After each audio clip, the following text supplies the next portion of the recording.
رسوا نہیں ہوگی اس وقت تک جب تک رمضان کا حق ادا کرتی رہے گی، رسوا نہیں ہوگی۔ عرض کی گئی یا رسول اللہ صلی اللہ علیہ وآلہ وسلم یہ رسوائی کیا ہے امت کی؟ تو آپ صلی اللہ تعالی علیہ وآلہ وسلم نے ارشاد فرمایا رمضان کے اندر حرام کاموں کے اندر پڑے رہنا یہ رسوائی ہے، حرام کاموں کے اندر پڑے رہنا یہ رسوائی ہے۔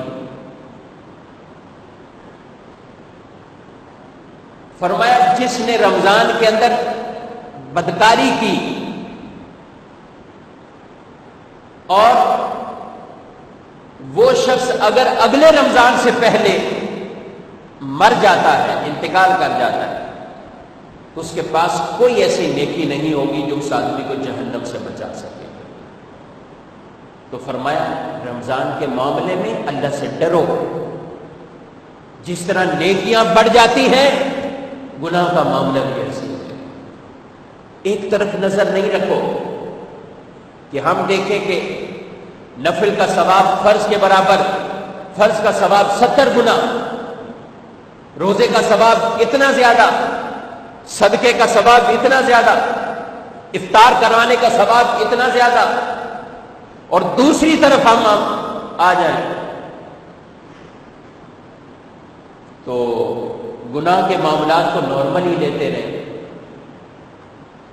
تو یہ بات سمجھنے والی ہے۔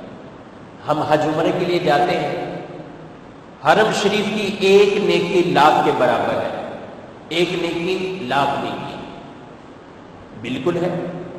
ایک نماز لاکھ نمازیں، ایک صدقہ لاکھ صدقے، ایک روزہ لاکھ روزے،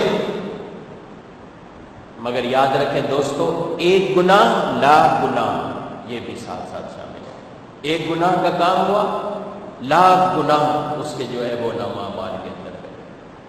تو جہاں ہم نیکیاں شمار کرتے ہیں وہاں گناہ کے معاملات کو بھی ہمیں شمار کرنا چاہیے، اس کو دیکھنا چاہیے۔